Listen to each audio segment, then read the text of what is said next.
నీ దొంగ కన్నీళ్లు చూసి మోసపోయే వాళ్ళెవ్వరూ లేరిక్కడ. నీకు శ్రావ్యకి ఉన్న సంబంధం ఏంటో చెప్తావా చెప్పవా?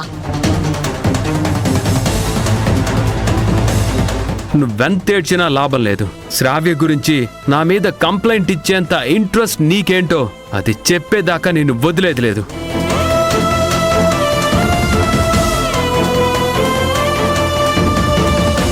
ఈ రోజు నీ అంతు చూడందే వదిలేది లేదు.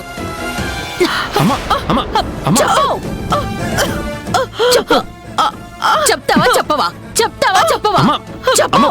చెప్తావా చెప్పవా? చెప్పు. ఏంటమ్మా నువ్వు చంపేస్తావా?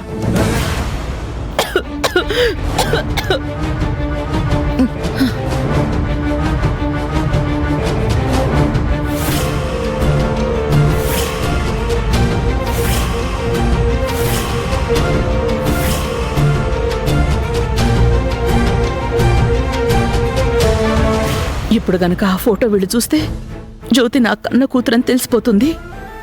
ఇప్పటికే శ్రావ్యకి నాకు ఉన్న సంబంధం ఏంటి అని నిలదీస్తున్నారు. ఈ నిజం బయటపడితే నా కూతుళ్ళిద్దరినీ ఈ మాధవి చంపేస్తుంది. నా కూతుళ్ళని నేను కాపాడుకోవాలి. లాభం లేదురా. ఇలా అడిగితే చెప్పదు. ఇదిలా చెప్పనే చెప్పదు. కారులో గన్నుంది, తీసుకొనిరా. చంపేస్తే దరిద్రం వదిలిపోతుంది. వదినా, నన్ను నమ్మొద్దునా. నేను ఏ పాపం ఎరగను. మా అన్నయ్యని మేనకోడల్ని నా చేతులారా నేనెందుకు చంపుకుంటాను? నా భర్త శివరాం చేతిలో నేను మోసపోయాను. మీ దృష్టిలో, ఈ సమాజం దృష్టిలో నేరస్తురాలిగా మిగిలిపోయాను. చంపుతాననేసరికి వెన్నులో వణుకు పుట్టిందా? నువ్వు చేసిన తప్పుని నీ భర్త మీదకు తోస్తున్నావు. సాక్ష్యం చెప్పడానికి ఆ మనిషి లేడనే కదా? ఒట్టు రాజీవ్, ప్రమాణం చేసి చెప్తున్నాను. నేను మీ నాన్న సొంత చెల్లెల్ని. నా అన్నని చంపుకునే అంత రాక్షసిని కాను నేను.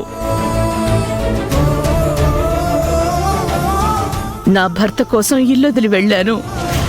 నా భర్త చేసిన నేరాన్ని నా మీద వేసుకుని జైలు శిక్ష అనుభవించాను. అతన్ని నమ్ముకుని కన్న కూతుళ్ళకి దూరమై 20 ఏళ్లుగా నరకం అనుభవిస్తున్నాను.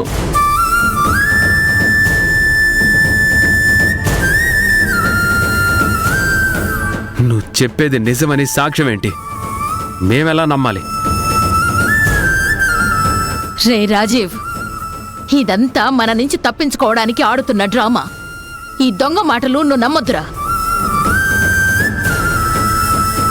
ఈ శారద చేసిన పనికి ఒక రకంగా మీ నాన్నని చెల్లిని పోగొట్టుకుని మనం శిక్ష అనుభవిస్తున్నాం. లేదు రాజీవ్, లేదు. నేను నిజమే చెప్తున్నాను. నువ్వు సాక్ష్యం అడిగావు కదా. నేనిప్పుడుండే ఈ ఇల్లు కూడా జలజక్కదే. తను కూడా నాతో పాటు జైలు శిక్ష అనుభవించింది. జలజక్కతో పాటు అప్పుడు నాతో శిక్ష అనుభవించిన ప్రతి ఒక్కరికి నా కథ, నాకు జరిగిన అన్యాయం తెలుసు. ఇప్పుడే జలజక్కకి ఫోన్ కలుపుతాను. నువ్వే నిజం తెలుసుకో.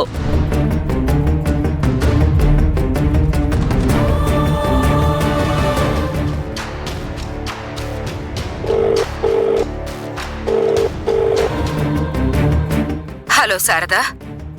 శారద కాదు, నేను రాజీవ్ని మాట్లాడుతున్నాను. నాకు నిజం తెలియాలి. ఈ శారద జైలు శిక్ష ఎందుకు అనుభవించింది? మీ నాన్నని చెల్లిని తన భర్త శివరాం చంపేశాడు రాజీవ్ బాబు.